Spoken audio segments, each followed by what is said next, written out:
Nous sommes le 8 mars, journée internationale des droits des femmes. Toujours les mêmes questions autour de la parité et des quotas, mais en revanche, une initiative originale lors de la manifestation du Trocadéro. Vous aurez reconnu bien sûr un clitoris géant. Le gouvernement dit vouloir continuer sur la lancée de ce week-end pour la vaccination. Déjà un bug, les médecins libéraux n'auront pas de doses cette semaine, puisqu'elles seront réservées aux pharmaciens, figurez-vous. Nous, pharmaciens, on a l'habitude maintenant de vacciner. On le fait pour la grippe saisonnière, donc on est prêt. C'est juste une question d'organisation et je pense qu'on est tout à fait capable de s'organiser en conséquence. Par ailleurs, en Île-de-France, les hôpitaux ont reçu l'ordre de déprogrammer 40% de leurs activités médicales et chirurgicales, évidemment pour libérer des lits pour le Covid. Suite de la polémique à Sciences Po Grenoble, deux profs dénoncés pour avoir été traités de fascistes pour n'avoir pas voulu parler d'islamophobie, le ministre de l'Intérieur leur accorde une protection. Et puis évidemment, la Grande-Bretagne ne parle que de ça. Les confidences de Harry, mais surtout de Meghan, à la télévision américaine, eh bien selon elle, les Royals seraient un tantinet raciste. On avait eu des conversations sur « il ne sera pas mis en sécurité » et « il n'aura pas de titre » et aussi des inquiétudes et des conversations quant à savoir à quel point sa peau serait foncée quand il naîtrait.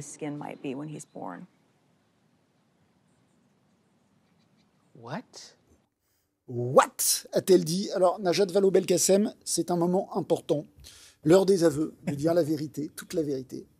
Est-ce que, comme tout le monde, vous lisez les gossips sur la famille royale britannique? Lire les gossips, non, mais j'ai regardé The Crown. Ah bah voilà. Et donc j'ai l'impression de poursuivre vous lisez rien, la vous série. n'en parlez pas. C'est-à-dire qu'en fait, je pense que ça fascine tout le monde. Hein. Dont vous? Oui, y compris moi. Voilà. Après, ce qu'on entend là, évidemment, rend assez désenchanté aussi. Vous êtes déjà venu, vous savez donc qu'ici, on répond aux Français. Lesquels? Quels Français? Réponse avec Adrien Roard. Bonsoir Gilles, bonsoir Najat Vallaud-Belkacem. Je sais que vous ne tenez plus à l'idée de savoir quels sont nos observateurs citoyens du jour. Les Français qui ont plein de choses à vous dire, ils sont 3 et je vous les présente tout de suite. Alors il y aura d'abord Flora. Flora, elle est comédienne à Bagnolet, à côté de Paris. La voici Flora, elle est écolo, féministe, intermittente du spectacle, très sympa, c'est quand même l'essentiel.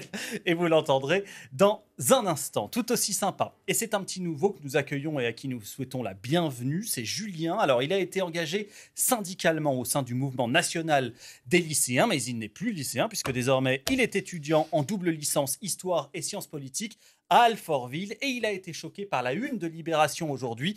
Il vous en parlera, Najat Vallaud-Belkacem, et en direct avec nous depuis Agen, le Lot-et-Garonne, vous entendrez l'accent chantant et plein de soleil de Christelle qui est avec nous en direct et qui restera pendant toute l'émission.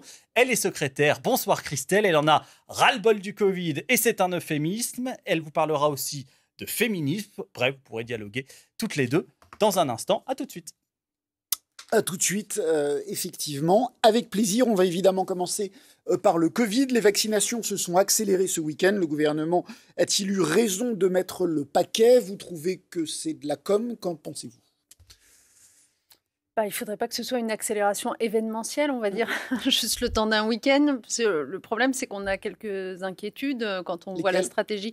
Non, mais quand on voit la stratégie vaccinale depuis le début, honnêtement, je ne vais pas répéter ce qui est dit par tant d'acteurs. Comment se fait-il que sur 10 millions de doses reçues par notre pays, seulement 6 millions aient été administrées? Le gouvernement a répondu à ça aujourd'hui. Il a dit que c'était des doses qui étaient mises de côté pour les secondes injections de première injection déjà réalisées. Oui, il n'en reste pas moins que par rapport à nos partenaires européens en particulier, on semble bien loin. Je veux dire, sur 27 pays, on est 25e en termes de doses administrées par rapport aux doses reçues. Donc, il y a quand même un petit sujet. On a l'impression... Vous savez, je sais que c'est des sujets compliqués et que franchement, la gouvernance de cette stratégie santé n'est pas simple. Mais on a l'impression d'être toujours avec un temps de retard. Regardez par exemple les campagnes qui visent justement à sensibiliser l'opinion publique aux bons gestes, en l'occurrence à la vaccination. C'est seulement maintenant qu'on a un clip qui passe à la télévision pour les gestes, porter un masque, se laver avec du gel hydroalcoolique. C'était il y a 3 mois, 6 mois qu'il fallait le faire, ce clip-là. Maintenant, on devrait déjà avoir notre clip de campagne comme d'autres pays l'ont sur il faut aller se vacciner tous. Et je pense qu'on n'a pas suffisamment surmonté les réticences des Français aussi. Et c'est ça qui pêche aujourd'hui. Alors, je ne vous ai pas présenté complètement. J'ai dit que vous étiez ancienne ministre. ce que tout le monde sait, vous êtes aussi actuellement directeur général de l'ONG One. Vous avez certainement vu ces images qu'on va voir des évacuations des quais de Seine et du canal Saint-Martin par la police. Adrien. Oui, les quais de Seine évacués, ça a fait réagir Flora, notre comédienne de Bagnolet. Elle aime s'y promener sur les quais de Seine et surtout, elle veut continuer à pouvoir le faire, même en ce moment, même en période de pandémie. J'en ai parlé avec elle tout à l'heure. C'est un peu un des seuls espaces de liberté qu'on a. On vit tous dans des petits appartements parisiens. Le soleil est de nouveau de retour. Ça nous met un petit peu de baume au cœur. La situation est quand même difficile pour tout le monde. Donc, je comprends qu'on aille sur les quais de Seine et on s'y retrouve pas forcément juste pour s'asseoir en groupe et boire des coups, mais aussi pour promener nos enfants, pour prendre un peu l'air. Voilà, laissons-nous respirer un petit peu là où on peut. Alors, est-ce que vous aussi, Najat Vallaud-Belkacem, comme Flora, comme Anne Hidalgo aussi, vous avez été choqués par l'évacuation de ces quais de Seine par les forces de l'ordre, ou vous trouvez ça normal ? Non, les images m'ont mise mal à l'aise, indubitablement. Honnêtement, il y a une forme d'infantilisation des personnes, des citoyens, qui est quand même assez difficile à supporter. J'ai un peu enfant, là. Non, mais c'est pas ça. C'est que j'ai le sentiment que les gens sont quand même, depuis des mois et des mois, dans des efforts absolument drastiques. Et que, honnêtement, si on dit que le couvre-feu est à 18h, ça veut dire que le couvre-feu est à 18h. Donc, tout est permis je ne sais pas quelle heure il était quand les forces de l'ordre sont passées, mais il n'était pas à 18h. Il y a une façon de faire aussi. Je pense que ce qui a été très mal vécu, c'est précisément ce côté très autoritariste, ce côté limite brutal. Et je pense que ça n'aide pas à l'acceptabilité des mesures décidées par le gouvernement. Vous aurez quand même remarqué qu'il y a une différence fondamentale depuis un an entre les mesures du premier confinement et puis aujourd'hui. Au début, tout le monde, finalement, accordait du crédit au gouvernement en disant « bah oui, il fait ce qu'il peut, il doit prendre des décisions qui ne sont pas simples, etc. » Donc, bonne acceptation par les citoyens. Plus le temps passe, et parce que justement, il y a des hésitations, des flottements dans les stratégies diverses et variées, plus des erreurs apparaissent, parce que ça et dure plus les longtemps. citoyens en ont assez. Mais et donc, peut-être aussi simplement parce que ça dure longtemps, bien sûr, des erreurs des uns et des autres. Bien sûr, ça dure longtemps, mais justement, il faut interroger sa stratégie pour que ça dure un peu moins longtemps, parce que, encore une fois, il faut se comparer aussi à d'autres pays, je veux dire... dans les autres pays, ils sont confinés. En Allemagne, c'est confiné, en Angleterre, justement, il faut pas. Je pense qu'il faut s'interroger. Il faut s'interroger sur toutes ces solutions. Alors, il aurait fallu la Grande-Bretagne s'apprête à lever petit à petit toutes les restrictions. Normalement, au 21 juin, il n'y a plus de restrictions. Aucun enfant n'est allé dans une école. Vous n'auriez pas été d'accord ? On est content d'avoir gardé les écoles ouvertes. Pour autant, je pense qu'il faut admettre que les individus ne peuvent pas n'avoir comme espace de liberté que d'aller travailler et que, oui, il y a besoin, en effet, le week-end, de se retrouver. Donc on accepte que les gens, parce que là, ce qui se passait, c'est que les gens ne respectaient pas. Et il faut vacciner. Les gens ne respectaient pas les gestes barrières. Les gens étaient collés les uns aux autres. Les gestes. Alors, est-ce qu'on peut à la fois demander de responsabiliser les gens et d'accepter qu'ils ne soient pas très responsables? Moi, je pense qu'on peut responsabiliser les gens. Il y a manière et manière de le faire. C'est-à-dire que, par exemple, ce que je vous disais sur le fait que les campagnes n'aient pas été conduites au bon moment, ça n'a pas contribué à responsabiliser les gens. Je pense qu'il y a des décisions de confinement local, par exemple, qui auraient pu être prises même plus tôt, plutôt que d'attendre le dernier moment que la situation soit totalement critique. Je veux dire, tout est réinterrogeable. Il ne faut pas qu'on s'interdise d'interroger la stratégie du gouvernement. On est en démocratie. Les gens qui vont sur les quais de Seine sont responsables ou justement, eux manquent de responsabilité en y allant? Je pense que les gens doivent pouvoir aller sur les quais de Seine en gardant un masque, évidemment, et en gardant des distances. Et que si les forces de l'ordre doivent intervenir parce que les masques ne sont pas portés ou les distances pas respectées, elles doivent le faire avec discernement et pas comme on a vu dans les images. Vous êtes directrice, on l'a dit, de l'ONG One, qui lutte contre la pauvreté et les maladies évitables. Je l'ai lu sur votre site internet. Est-ce que vous assumez de dire que les gouvernements occidentaux, qui sont confrontés à leur opinion publique, doivent refuser des doses pour les donner aux pays pauvres? Ce qu'il faut dire d'abord, c'est que les principaux pays riches de notre monde, c'est-à-dire en gros États-Unis, Canada, Japon, Europe, et j'en oublie presque pas, ces pays-là ont acheté, pré-réservé un nombre considérable de doses, absolument. À peu près 3 milliards de doses. Pour les autres. 3 milliards de doses, soit 1 milliard de plus que ce dont ils ont besoin pour l'intégralité de leur population. Donc il y a eu une course à l'achat au début qui se fait forcément au détriment des pays plus pauvres qui n'avaient pas les mêmes moyens à mettre sur la table. Et donc ce qu'il faut dire, c'est qu'à un moment donné, il faut vraiment une répartition, il faut un rééquilibrage, il faut de la solidarité, en gros, sans quoi on ne l'arrêtera jamais, cette pandémie. Vraiment, entendons-nous bien sur le fait que si elle n'est pas réglée à l'autre bout du monde, dans les pays les plus pauvres, elle nous revient sous forme de variants immédiatement. Pour un gouvernement, c'est compliqué de dire, voilà, je vais prendre 10% de mes doses, vous les aurez pas et je vais les donner à d'autres pays. Quand on gouverne, c'est compliqué de faire ça. Alors d'abord, personne ne pose la question en ces termes-là, 10%. Les chiffres les plus élevés qui soient évoqués en ce moment, c'est est-ce que les pays riches pourraient réserver 3 à 5% de leurs doses, qui est un chiffre quand même moins élevé, pour en effet les partager avec les pays pauvres. Moi, je pense que la question se pose, en effet que c'est une bonne question. Là, pour le coup, elle a été portée par Emmanuel Macron, je le reconnais volontiers. Et je pense que c'est une bonne question. Je pense aussi que les États riches doivent accepter de financer le mécanisme qui s'appelle ACTA, Acte Accélérateur, qui a vocation à acheter lui-même des doses de vaccins pour les distribuer aux pays les plus pauvres. Au fond, il faut multiplier les mécanismes de solidarité. On est embarqué dans le même bateau, là, clairement. Parfait. Adrien, vous nous emmenez à Agen avec Christelle. Eh oui, direction Agen, la ville de la tourtière au pruneau. Donc peut-être Christelle, j'ai trouvé que ça, Gilles, pardon, ça vous fait rire. Peut-être Christelle en est la spécialiste de cette fameuse tourtière. En tous les cas, elle est secrétaire de la Ligue contre le cancer à Agen, en effet. Bonsoir, ma chère Christelle. Un petit mot sur votre morale. D'abord, je sais que vous n'êtes pas particulièrement fan des mesures de restriction, qu'elles pèsent évidemment sur le moral de tous les Français, y compris le vôtre. Est-ce que vous en avez toujours ras-le-bol ou est-ce que, au contraire, vous réussissez à prendre un peu sur vous ou pas ? Bonsoir Adrien, bonsoir à tous. Non, c'est de pire en pire. De semaine en semaine, c'est davantage d'agacement, d'incompréhension et on se demande vraiment où on va. Comme disait Madame Belkacem tout à l'heure, effectivement, on nous demandait beaucoup d'efforts, mais ces efforts, à force de les faire et de voir qu'aucune solution n'apparaît, ça devient vraiment très, très, très, très lourd à vivre au quotidien. Alors, ça devient lourd à vivre au quotidien, bien sûr, pour tout le monde. Est-ce que, finalement, cet agacement, il va jusqu'à une défiance envers le gouvernement ? Est-ce que vous seriez prête, il y a une petite musique comme ça de défiance, notamment chez les jeunes, est-ce que vous seriez prête à aller dans la rue, par exemple, pour manifester contre ces mesures de restriction ou pas, Christelle ? Je ne sais pas si vous avez déjà manifesté dans votre vie, mais... Non. Je n'ai jamais manifesté de ma vie. Je suis obligée d'arriver à 52 ans pour me dire oui, je suis capable de descendre dans la rue et de manifester mon mécontentement. Mais c'est vrai que là, c'est un tel ras-le-bol que je pense qu'on est très, très nombreux dans cette situation à vouloir faire avancer les choses et que le gouvernement essaye de nous comprendre. On pense à nous, mais on pense aux restaurateurs. Enfin, c'est les petits commerçants, c'est juste pas possible. Dans le temps, c'est impensable. Vous dites quoi ? Vous dites, on a entendu tout à l'heure, vous disiez que les Français doivent pouvoir sortir et ne pas qu'aller travailler, mais quand elle dit il faut tout rouvrir, enfin, on sent que c'est ce qu'elle pense. Vous êtes d'accord ?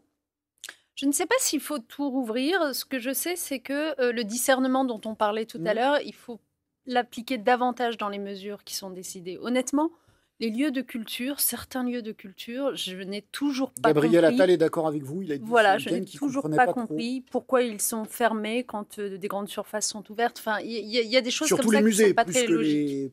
Non, mais même certains spectacles en laissant de la distance entre les spectateurs. Enfin bon.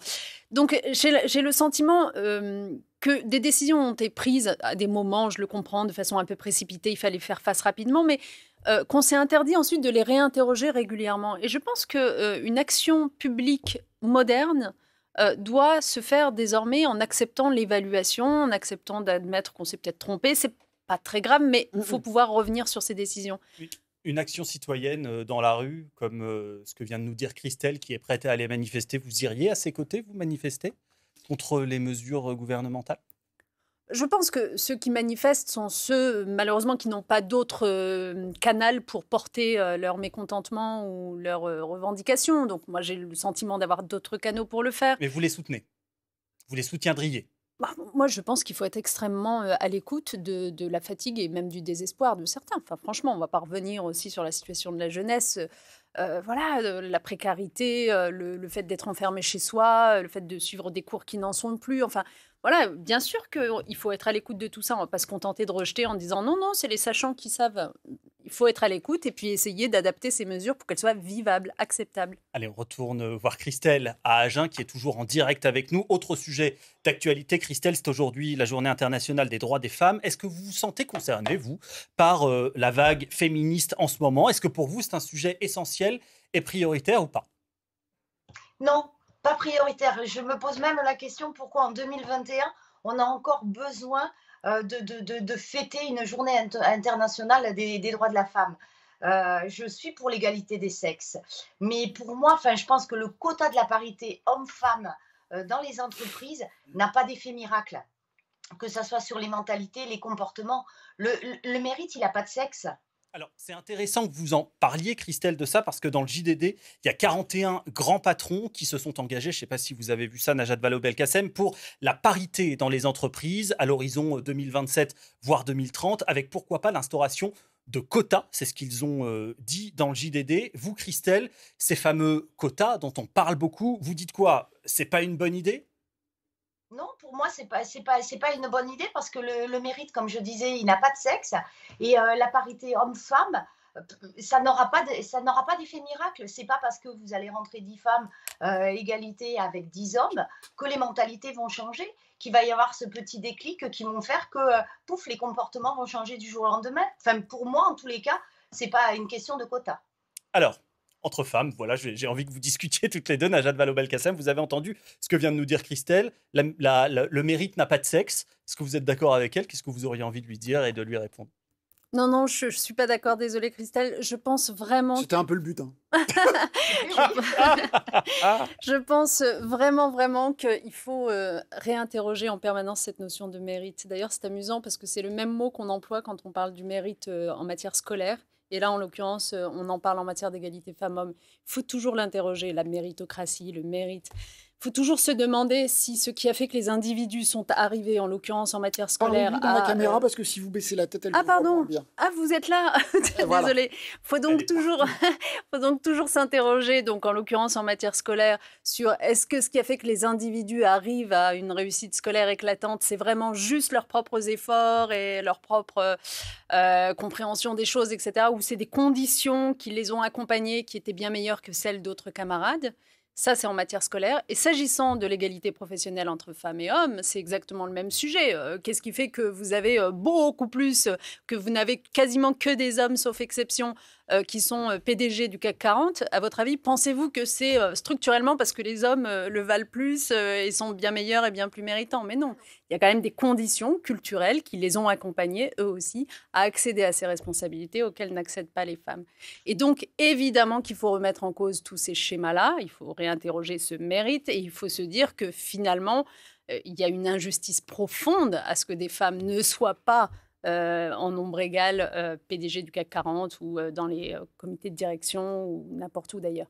Et comment on fait? Moi, je suis absolument archi pour toutes les mesures qui ressemblent à du quota, à des mesures de discrimination positive. Mais là, je comprends. Non, mais là, je m'appuie sur la tribune que vous avez montrée du JDD. Ouais. Donc ça, je pense qu'il faut le faire. D'ailleurs, là où on l'a fait, ça a progressé positivement en politique. Pardonnez-moi, c'est un point de détail, mais ça a progressé à l'intérieur des entreprises. Là, pour avoir autant de PDG, comment on fait? On dit à telle entreprise... Toi, ça sera un homme, toi, ça sera une femme. C'est compliqué de savoir laquelle s'il faut... Mais non, mais c'est exactement le même sujet qu'en politique, voyons. Vous savez, en politique aussi, les partis ont commencé par dire... c'est pas pareil. En politique aussi, les partis ont commencé par dire « Désolé, on n'a pas le vivier de femmes pour présenter des candidates aux élections. » C'est pas ce que je vous demande. Pour les ministres, c'est simple. Il y a le président de la République. Non, je ne parle pas des ministres. Non, je parle des élus. D'accord, donc c'est les partis qui donnent des investitures. Eh bien oui, bien sûr. Quelle est l'autorité supérieure qui décidera que dans les entreprises du CAC 40... Dans les entreprises, c'est les conseils d'administration, c'est les boards. Ce sont les boards qui sont en charge lorsque une passation de pouvoir se fait, c'est-à-dire qu'un PDG quitte son poste. Ce sont les boards qui sont en charge de trouver un successeur. D'accord, mais si vous imposez... Je suis pour cette mixité, hein, ne vous méprenez pas. Mais il y a 40 entreprises au CAC 40, il faut 20 hommes, 20 femmes. Comment on arbitre? La raison pour laquelle les signataires... Oui, je comprends. Mais la raison pour laquelle les signataires de la tribune du JDD ont écrit 2027, c'est ça, 2027, voire 2030, on peut réagir en disant « Ah ouais, d'accord, ok, au calendrier grec ». En même temps, on comprend le truc. Oui. C'est qu'il faut d'abord qu'il y ait les viviers de femmes comme d'hommes dans lesquels piocher. Mais après, ça peut se faire assez rapidement. On n'est pas obligé d'attendre en vérité 2027. Ce que je veux dire, c'est qu'il y a en effet un processus à suivre. C'est-à-dire que vous n'allez pas aller chercher une femme n'importe où qui n'a absolument aucune compétence dans le secteur pour diriger soudain Airbus. Mais si, au sein d'Airbus, vous avez fait monter des femmes dans le comité de direction, ça marche. Pas du tout les compétences. Christelle, j'aimerais bien vous poser une dernière question avant qu'on vous retrouve à la fin de l'émission, mais est-ce que vous trouvez qu'Emmanuel Macron est féministe, trop féministe ou pas assez féministe? Pas assez. Pas assez. Il en parle, mais c'est que des... Enfin, comme d'habitude, c'est toujours que des beaux discours. Au niveau des actions, au final, on ne le voit pas beaucoup. Alors là, pour le coup, vous êtes d'accord avec Christelle, j'imagine. Oui. Vous le trouvez féministe, Emmanuel Macron, ou pas? Je suis plutôt d'accord avec Christelle, c'est-à-dire que, en fait, d'ailleurs, c'est désespérant parce qu'il a souvent les bons mots, les bons discours, il a déclamé grande cause, l'égalité entre les femmes et les hommes pour son quinquennat, et puis à la fin, il en ressort quoi?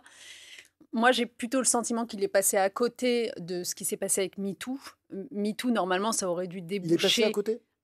Oui. Il passe un peu moins d'ailleurs à côté de MeToo inceste, c'est intéressant. Peut-être qu'il a justement appris de ses erreurs, mais il est passé à côté de MeToo. Au lendemain de MeToo, il aurait évidemment fallu adopter un plan d'1 milliard d'euros, évidemment, pour lutter contre les violences faites aux femmes, ouvrir des hébergements d'urgence en nombre beaucoup plus important, former des professionnels. Vous aviez plus de moyens que ne les a eu par exemple Marlène Schiappa? Alors, le budget des droits des femmes en tant que tel a augmenté, en effet, lorsque j'étais au ministère, c'est vrai. Mais soyons honnêtes, le budget du ministère des droits des femmes ne sera jamais suffisant à affronter les grands défis. Et lorsque, précisément, on a un mouvement comme MeToo qui traverse toute la société, qui est énorme, qui embarque tout le monde avec soi, et bien normalement, on en profite pour justement casser les codes et changer ça. Ben non, on n'aura plus un ministère des droits des femmes à 27 millions d'euros, parce que c'est ça le budget, 27 millions d'euros. On va transfigurer le truc et on va avoir beaucoup plus de moyens qui sont mis sur la table. On aurait dû avoir un mouvement de cette ampleur-là qu'on n'a pas eu. Et c'est décevant quand on écoute les discours. Si on n'avait pas les discours, à la limite, on se dirait, il fait que ce que font des paroles les autres. Et des actes. Voilà. Est-ce qu'on va parler de politique? Deuxième moment très important de vérité dans cette émission. Est-ce que oui ou non, vous êtes candidate à la présidence de la région Auvergne-Rhône-Alpes? Non, mais vous m'interrogez souvent sur le sujet, Gilles Bornstein. Vous ne répondez pas souvent, en revanche. Non, mais enfin, vous avez compris honnêtement que le travail est en cours. Je pense que vous l'avez compris, ça, n'est-ce pas? Ok. Compris. En fait, en ce moment, dans cette région, comme je crois dans beaucoup d'autres régions d'ailleurs, il y a une démarche de discussion avec toutes les forces de gauche qui est extrêmement fertile, fructueuse, et qui va aboutir ou pas. On verra bien, mais en tout cas, elle est en cours et vous m'autoriserez du coup à ne pas en rendre compte tant qu'elle n'a pas abouti ou pas. Rien. Mais vous m'autoriserez moi à vous poser des questions sur cette démarche. Donc, si je comprends bien, vous essayez de vous mettre d'accord avec les autres forces de gauche pour faire émerger une candidature unique ou commune. Oui, c'est cela. Oui, moi je pense vraiment que ça doit être le mot d'ordre de la gauche aujourd'hui, sauf à être la gauche la plus bête du monde. On peut à nouveau l'être, mais ce serait quand même bien dommage de passer une fois de plus à côté des attentes de nos concitoyens. Les gens souffrent là, les gens ont besoin de gauche, les gens ont besoin de sortir la tête de l'eau, et c'est pas avec une fragmentation de la gauche, 12 partis partout, chacun cherchant à se compter, qu'on va y arriver. Je comprends, mais ma question est donc... Vous voulez l'union de la gauche, toute la gauche veut l'union de la gauche. Vous êtes prête à ce qu'elle se fasse derrière vous? Est-ce que vous êtes prête aussi à ce qu'elle se fasse derrière un autre parti? Par exemple, dans les Hauts-de-France, manifestement, elle va se faire derrière Karima Delli. Patrick Kanner, votre camarade socialiste, va, semble-t-il, se ranger derrière Karima Delli pour qu'il y ait une écologiste, pour qu'il y ait une candidature unique. Est-ce que vous êtes prête à vous ranger derrière un autre parti? Mais vous avez parfaitement résumé les choses, vous voyez. Ah, c'est bien. Non, mais c'est ça, c'est-à-dire que en fait, que vous allez parfaitement répondre. Pour que le rassemblement s'opère, il faut en effet que chacune de ces forces de gauche ne fasse pas de sa tête de liste un préalable à la discussion. Vous voyez? Je vois très bien. Eh bien, moi, je suis en effet dans ce schéma-là. Je pense que nous ne devons pas faire de nos têtes de liste des préalables à la discussion, que nous devons réfléchir, toutes choses égales par ailleurs, finalement, à comment travailler ensemble, que ce soit derrière une tête de liste ou une autre, mais en formant évidemment un pack équilibré, logique, rassemblé. Ça n'est pas un ralliement d'un parti derrière un autre, c'est du rassemblement, c'est ça. Mais cette tête de liste, vous êtes convaincu que vous êtes la meilleure de toutes celles qui... Moi, j'allais arrêter, c'est lui. Je pense que chacun a ses qualités, et ses compétences, et son passé, et son expérience. Mais ce que je crois surtout, c'est que, surtout dans la région Auvergne-Rhône-Alpes, est-ce que vous la connaissez un petit peu? Est-ce que vous voyez la gouvernance? Oui, je vois où c'est. Ah oui, c'est Laurent Wauquiez, le président. Voilà, la gouvernance qui a été celle de cette région ces 5 dernières années. Honnêtement, c'est terrible. Je veux dire, c'est tout le pouvoir aux mains d'un seul homme, au service de son unique communication, aucune cohérence dans les politiques conduites, du clientélisme et basta. Cette région qui est quand même le rapprochement de deux territoires, Rhône-Alpes et Auvergne, à partir de 2015, qui n'étaient auparavant pas ensemble, elle n'a aucune existence en réalité aujourd'hui parce que son président de région n'en a rien fait. Il n'a pas cherché à y construire de projets structurants, de l'ouvrir sur l'avenir, de la rendre plus innovante ou plus solidaire ou plus protectrice. Donc, oui, il y a un besoin fort de gauche là-bas, vraiment très fort. Il faut qu'on soit au rendez-vous. Pour quelqu'un qui n'est pas en campagne, je vois que ça fonctionne déjà pas mal. Des violences ont éclaté la semaine dernière dans le quartier du Cher à Lyon. Alors je sais que les violences urbaines, c'est pas vraiment de la compétence de la région, mais quand même, que faut-il faire pour les faire cesser et que ça ne se reproduise plus ? Alors, vous dites les violences, ça n'est pas de la compétence de la région. Moi, je pense que la région a un rôle à jouer. Attention, de toute façon, vous savez, il y a les compétences des collectivités, puis après, il y a la clause de compétence générale qui doit nous servir, quand on fait de la politique, à nous saisir des sujets qui comptent pour les citoyens. Et évidemment que la sécurité, ça compte pour les citoyens. Donc, évidemment qu'il faut ramener la sécurité. Il faut ramener la sécurité en étant très ferme, évidemment, sur les désordres. Il faut aussi ramener la sécurité. Grégory Doucet est un peu naïf là-dessus, ou peut-être pas assez ferme. Grégory Doucet, le maire de Lyon, je crois qu'il y a un procès d'intention qui a été fait à Grégory Doucet, en l'occurrence par Laurent Wauquiez, qui, sur ces sujets-là, ne sait faire que, généralement, de la communication et des procès d'intention. Parce que Laurent Wauquiez s'est mis à reprocher à Grégory Doucet de ne pas vouloir mettre davantage de caméras de vidéoprotection, là où la vérité, pour connaître le territoire, c'est qu'il y a des caméras de vidéoprotection, d'ores et déjà. Bon. Vous les soutenez ? Donc, les caméras de vidéoprotection, oui, je pense que c'est quand même assez largement partagé aujourd'hui. Je vous le fais préciser parce que c'était pas évident, ça n'a pas été évident à gauche pendant longtemps. Donc, en tout cas, pour revenir sur votre question, évidemment qu'il faut être ferme avec les désordres. Et puis, il faut, et c'est un sujet qui est d'actualité puisque Gérald Darmanin a monté cette table ronde sur les questions de sécurité, il faut vraiment travailler sur le lien entre la police et la population. N'oubliez pas que tous ces incidents que vous évoquez sont partis d'une course-poursuite derrière un jeune homme qui a été blessé, etc., etc. Donc, pourquoi les jeunes se méfient-ils à ce point-là ? Un gamin de 13 ans. Voilà, un très jeune homme, absolument. Pourquoi les jeunes se méfient-ils à ce point-là de la police ? Quel est ce rapport entre la police et la population, notamment les jeunes, qui s'est tellement délité et qu'on retrouve en particulier dans les quartiers populaires. Je veux dire, moi, je vais vous dire, moi, je suis sincèrement pour la sécurité. Je trouve que quand on est pour la sécurité, eh bien, on ne peut pas se satisfaire de ce délitement du lien entre la population et la police. Parce que ça veut dire que les gens n'appelleront même plus la police à l'aide tellement ils considèrent qu'elle n'est pas là pour les aider. Et ça n'est pas acceptable. Donc, étant pour la sécurité, je pense qu'il faut travailler sur ce lien-là et renforcer la confiance. Et donc, ça veut dire aussi lutter, évidemment, contre les bavures policières, être très ferme sur ces sujets. On va faire un peu de politique nationale. Le paysage a du mal à se décanter à gauche pour une élection qui pourtant a lieu dans un an, enfin 15 mois. On écoute Anne Hidalgo ce matin sur France Inter, je crois. Je vais continuer à m'occuper de notre ville et puis je prendrai part, comme je l'ai dit, évidemment au débat national pour éviter notamment que l'extrême droite n'accède au pouvoir dans notre pays. Souhaitez-vous qu'elle soit candidate ? Ça fera une bonne candidate, j'imagine qu'elle le sera parce qu'elle a quand même lancé un certain nombre de signaux. Vous imaginez qu'elle va l'être ? Pour vous, elle va être candidate ? Je ne veux pas m'exprimer en ce moment. Non, mais vous avez le sentiment qu'elle va l'être. Moi, c'est mon sentiment, oui. Moi, c'est mon sentiment. Je pense qu'elle a quand même... C'est votre souhait aussi ? En tout cas, je pense qu'elle a prouvé l'année dernière qu'elle était capable de se faire réélire dans la plus grande ville de France de façon assez réussie, honnêtement, et après avoir subi, mon Dieu, combien d'attaques et combien de procès. Donc, je trouve qu'elle a quand même réussi un tour de force et je trouve que c'est une belle image de la gauche. Et notamment, elle a pour elle, vous voyez, dans cette démarche de rassemblement et d'union que j'évoquais tout à l'heure, de n'avoir aucune preuve à fournir de son engagement à la fois social et écologiste. Et je crois que c'est là que se trouve le nœud pour trouver ce rassemblement. Alors, un sondage Harris Interactive est paru ce matin dans l'Opinion. Alors, évidemment, avec les réserves habituelles, ce n'est qu'un sondage, on est à 15 mois des élections.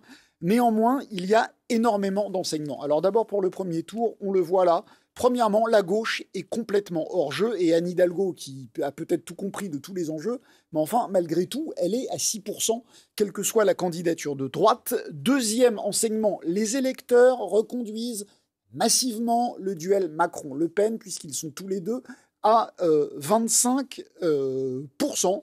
Troisième enseignement, Emmanuel Macron au deuxième tour ne gagnerait qu'avec 53% des voix, ce qui évidemment n'est pas beaucoup.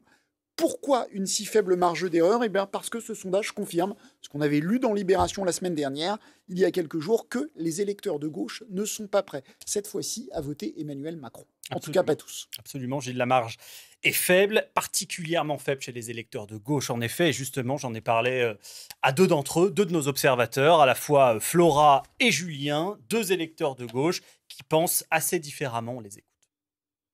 Si je continue à voir des Gérald Darmanin qui, en plein débat avec Marine Le Pen, dit « vous êtes un peu trop molle, il faut prendre des vitamines », sincèrement, en 2022, si ça continue comme ça, je ne voterai pas pour Macron, même face à Le Pen.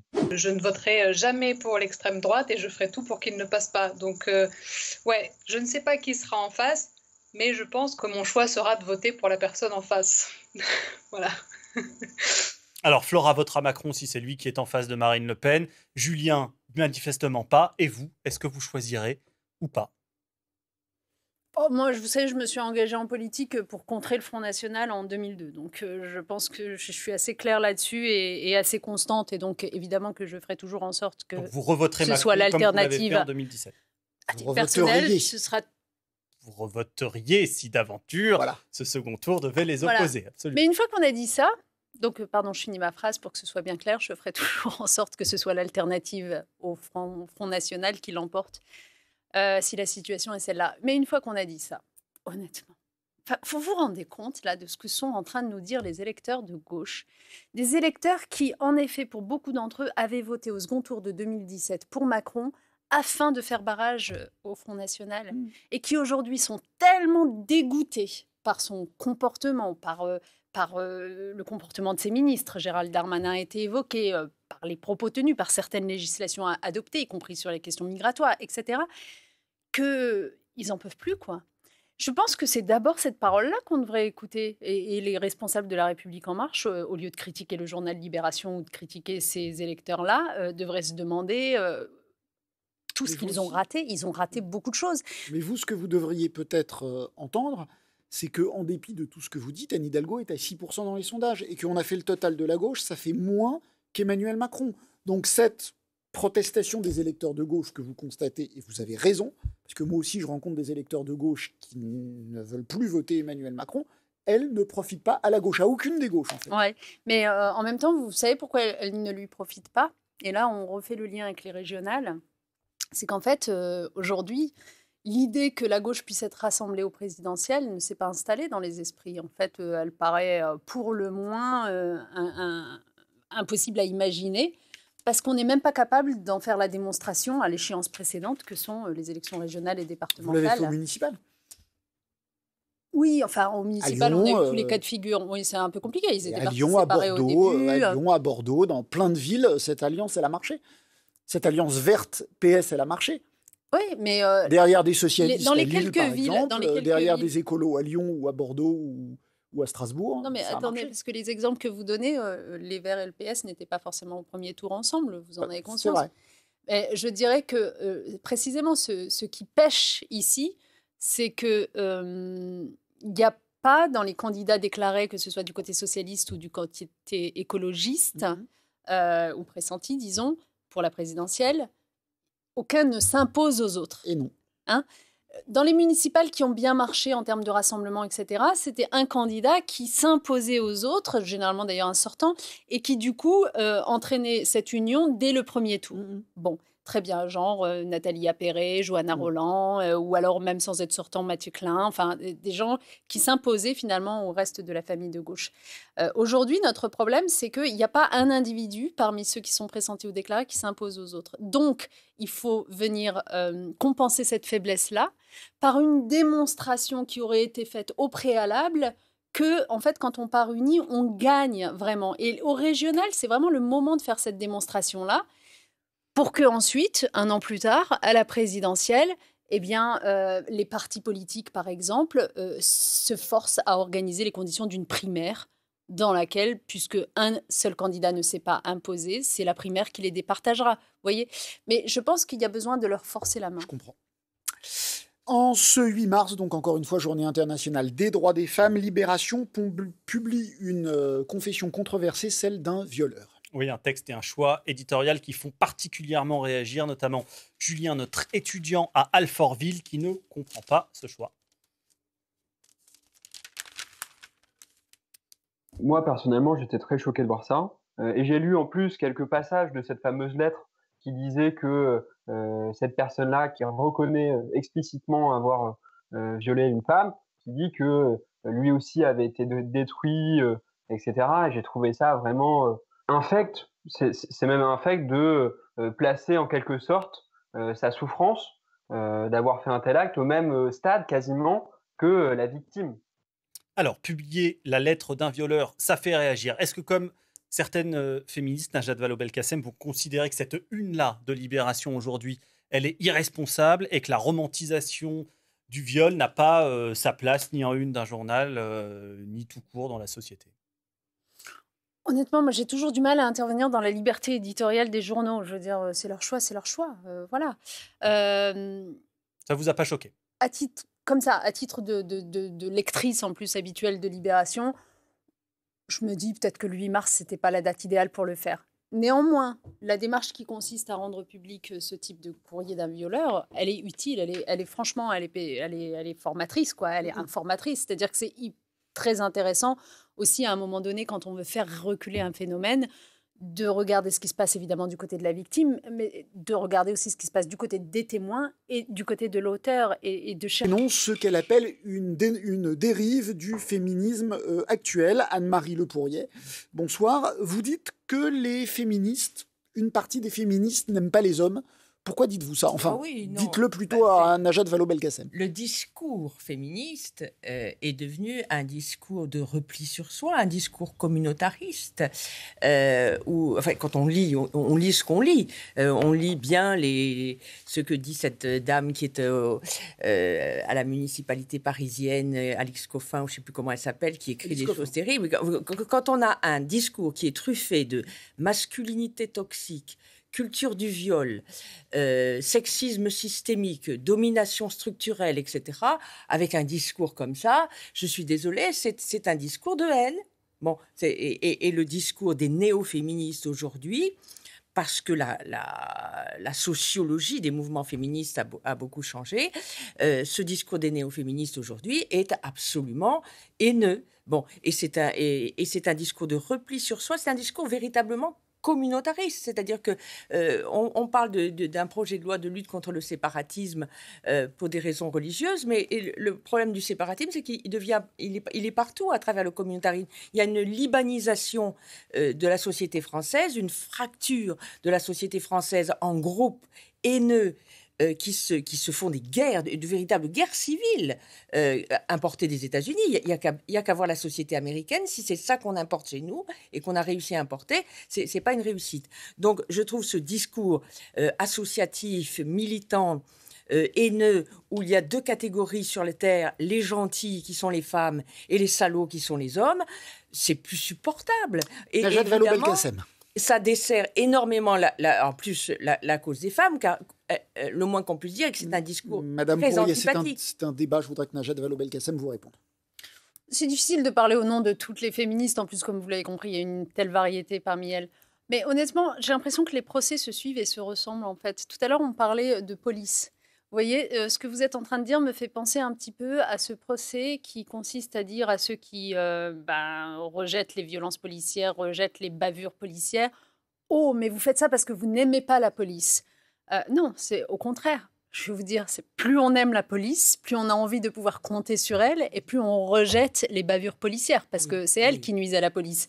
Plus on aime les hommes, plus on a envie de pouvoir compter sur eux et plus on rejette les hommes violents et puis on rejette toutes les marques du patriarcat dominant, assujettissant, abêtissant et dont on ne veut plus dans notre monde moderne. Honnêtement... Il est encore très présent. Il existe encore, bien sûr, il existe encore. Enfin, franchement, on vient quand même de traverser la crise du Covid-19. Sérieusement, ça ne vous a pas échappé que ce sont les femmes qui ont été les premières impactées par cette crise à l'échelle du monde entier. C'est ce que vous avez expliqué bien sûr, à l'échelle du monde entier. J'ai lu vos écrits. La société vous n'êtes pas d'accord? Vous n'êtes pas d'accord? Regardez, par exemple, aux États-Unis, là, les chiffres du chômage viennent d'être rendus publics. Depuis 1 an, ce sont 2,5 millions de femmes qui ont quitté le marché du travail. 2,5 millions de femmes, 80% de plus que les hommes. Parce que vous allez me dire, il y a eu de la destruction d'emplois partout. 80% de plus que les hommes. Mais ce qui est la faute d'un système, je ne dis pas la faute des hommes, je dis la faute d'un système qu'on remet en question, c'est le fait que les femmes, par exemple, soient concentrées dans des métiers qui sont des métiers précarisés, pas payés, très féminisés, etc., qui ont été les premiers touchés lors de cette crise. Les violences conjugales qui ont explosé, qu'est-ce que vous en faites? Il n'y a pas de sujet? Vous pensez que c'est individuel? Vous pensez que c'est des faits divers? Les chiffres ne sont pas si...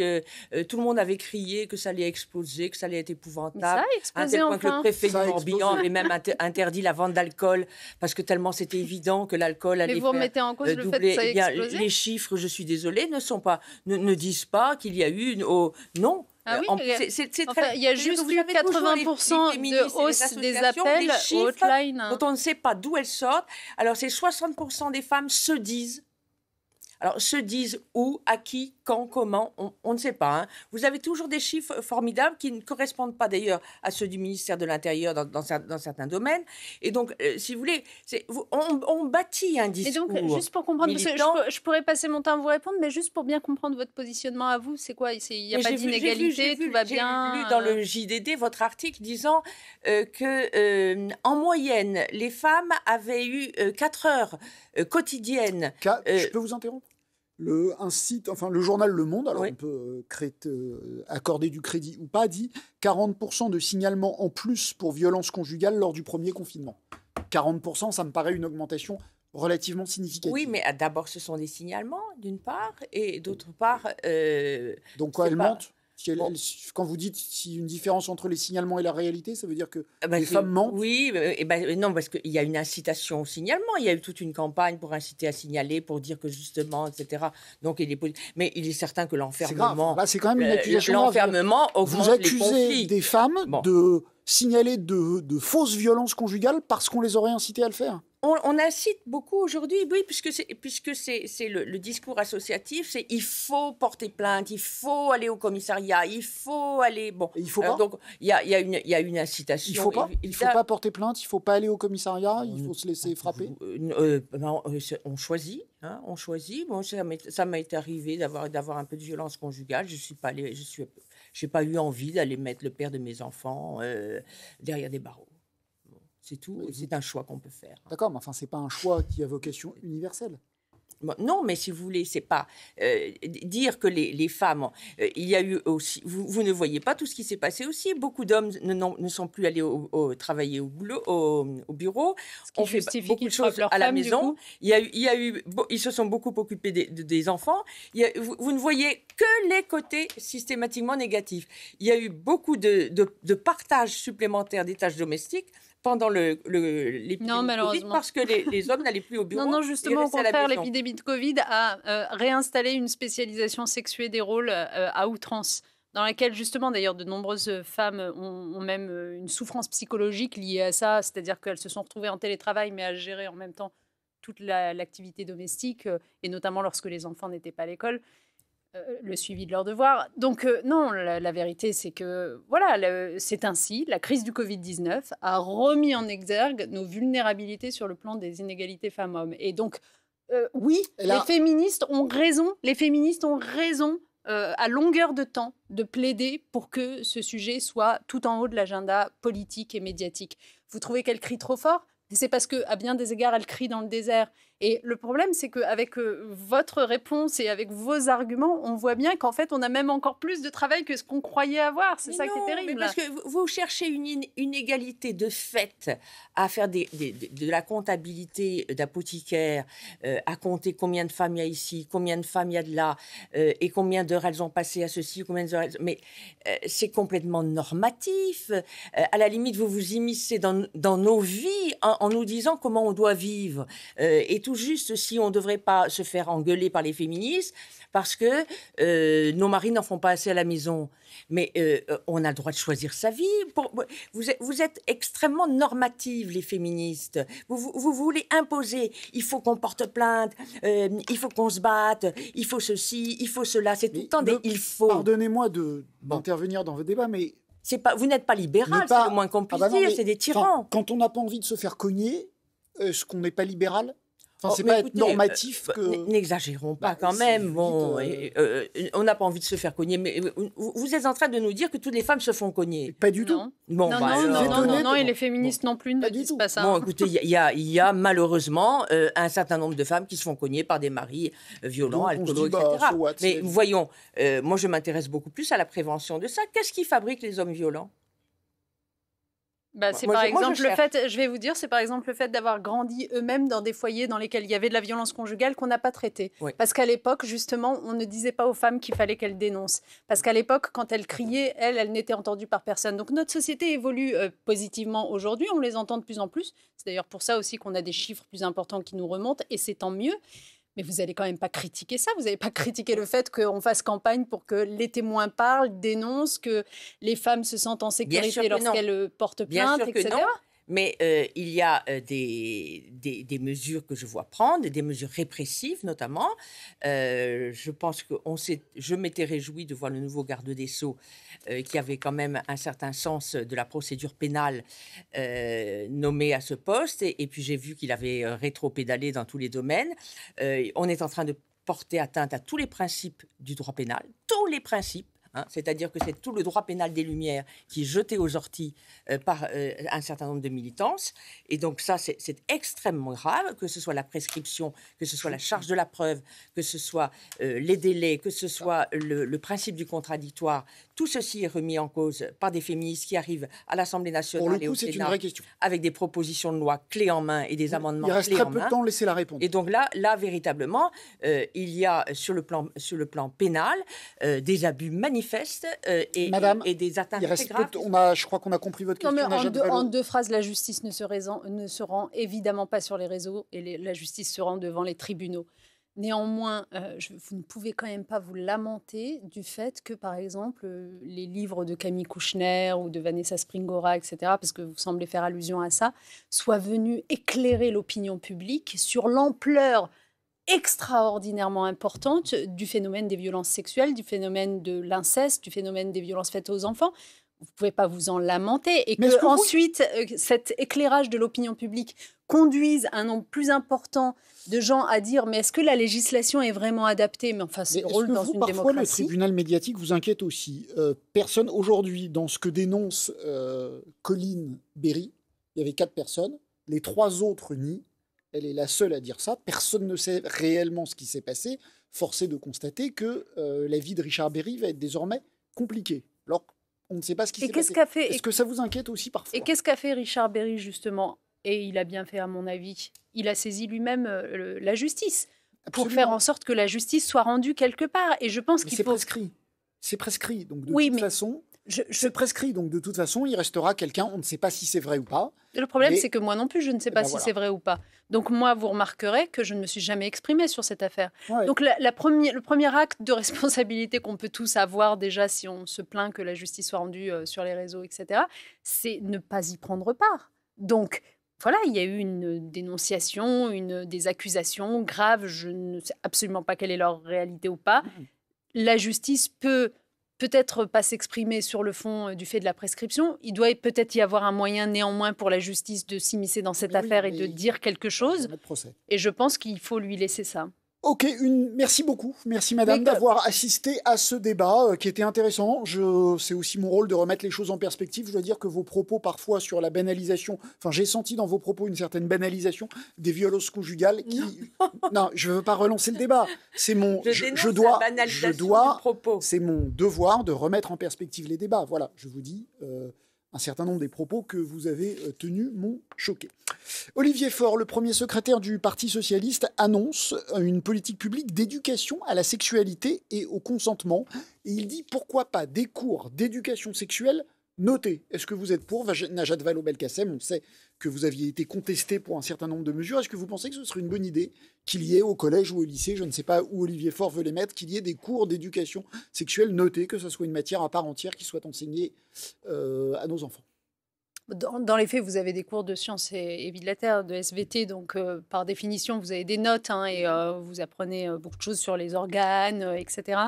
Je pense que c'est pas absurde ce qu'il dit. C'est-à-dire que, en fait, quand vous connaissez le système scolaire, vous savez que malheureusement, les choses sont faites de telle sorte que s'il n'y a pas de notes, s'il n'y a pas d'évaluation, le propos, le message passe à l'as. C'est-à-dire qu'au bout d'un moment, il y a toujours plus important, d'autres disciplines plus importantes et qui, elles, sont notées. Donc, qu'il y ait une dimension d'évaluation des connaissances des élèves et notamment de compréhension de cette notion de respect, oui, ça me paraît important. Adrien. On retourne à Agen, où Christelle nous attend toujours. Elle vous a écouté, Najat Vallaud-Belkacem, pendant 50 minutes et 19 secondes. Je regarde l'horloge.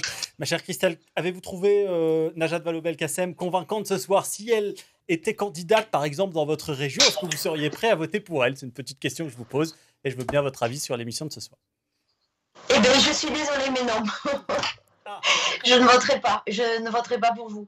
Après, moi, j'ai bien écouté ce soir tout ce qui s'est dit. Et j'ai vraiment une question qui devient récurrente. C'est comment, au XXIe siècle, on en arrive encore à avoir ces mêmes débats et ce même dialogue. Et qu'on ne trouve pas d'avancée. Sur la question du féminisme, vous voulez dire, Christelle? Oui, tout à fait. Alors, Najat Vallaud-Belkacem, si vous voulez lui répondre, je vous laisse le sujet. À vous. On a toujours les mêmes débats, en tout cas ce que vous appelez les mêmes débats. Je ne sais pas si on a les mêmes débats, honnêtement. Je pense qu'ils évoluent, qu'ils se clivent de plus en plus, que c'est bien le problème de notre société d'ailleurs, c'est qu'en fait on est chacun enfermé dans des bulles et qu'on a l'air d'être complètement irréconciliable et inconciliable, on l'a vu tout à l'heure, même sur des choses qui pourraient paraître évidentes. Ce que ça donne à voir, c'est que au fond, la société s'est tendue sur tous les sujets. Et que plus la société se tend, et plus, désolé de le dire, mais il faut avoir une armature idéologique, il faut avoir des convictions, il faut se faire des convictions dans la vie, il faut les défendre, quoi. Parce que sinon, on est ballotté par, en effet, les excessifs de tous les bords, etc. Et puis, au bout d'un moment, on est juste dans la bagarre les uns avec les autres. Il faut avoir des convictions, il faut les défendre, il faut aussi les frotter à la réalité et aux difficultés. Et donc, s'agissant des droits des femmes, moi, je pense qu'il faut être des citoyens éclairés sur tous ces sujets. Il faut changer des lois, il faut se battre, il faut peut-être ne pas aimer toutes les féministes telles que vous les voyez. Peut-être qu'il y a des raisons pour lesquelles certaines ne vous plaisent pas, mais pour autant écouter ce qu'elles ont à dire. Il faut se replonger dans l'histoire. Il faut comprendre que c'est quand même les féministes qui, dans l'histoire, ont fait progresser la société et qui vous permettent aussi d'être là où vous en êtes. Est-ce que c'est pas une question de génération aussi? Pardonnez-moi. Vous avez quel âge, Christelle? Je ne veux pas que ma question vous semble indélicate, mais est-ce que vous pourriez nous dire... Non, du tout. J'ai 52 ans et j'ai l'impression d'entendre le même discours depuis une bonne trentaine d'années. C'est pour ça que je disais que c'était une question qui devenait récurrente chez moi. C'est la preuve que ça n'a pas changé, que les inégalités structurelles, elles sont toujours là, malheureusement, parce qu'elles sont ancrées dans nos inconscients. La hiérarchie entre les sexes, elle est ancrée dans nos inconscients encore de société. C'est ça qu'il faut aller débusquer. Est-ce que vous aussi, vous vous dites parfois en écoutant des féministes, franchement, elles exagèrent, elles ne servent pas la cause?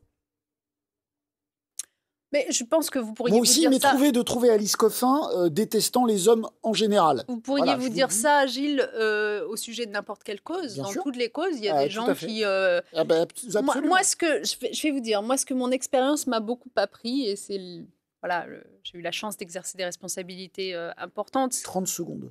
C'est qu'en réalité, lorsque vous êtes convaincu d'un sujet, que vous avez des convictions fortes, l'envie de vous battre, etc., c'est très bien, vous avez des connaissances sur le sujet, vous savez vers où aller.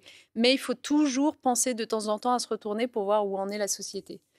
Parce que sinon, vous courez, puis au bout d'un moment, vous vous rendez compte que la société, elle est très loin derrière vous et que ce que vous dites est totalement inaudible. Donc, je pense qu'on doit tous faire cet effort-là, de se mettre aussi à niveau. Je vous demande de vous faire l'effort de vous arrêter. Ok.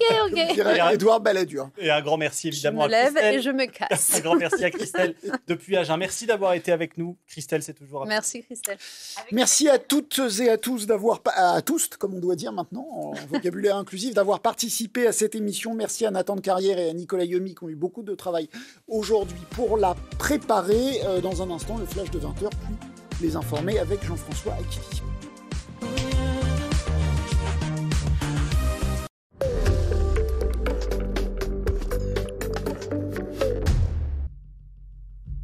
La Nouvelle-Calédonie reconfine à partir de ce soir minuit pour 15 jours. 9 cas de Covid ont été détectés, dont quelques-uns importés de Wallis. Dès l'annonce du confinement, les Calédoniens se sont rués sur les commerces alimentaires et les pharmacies pour faire le plein de gel, de masques et de victuailles. Pour se préparer pour ce soir, parce qu'on sait qu'on ne va pas sortir à partir de minuit, c'est ça? Je ne sais pas si ça va fermer après. Malgré le monde, ça ne vous a pas fait peur? Non, on a patienté. Les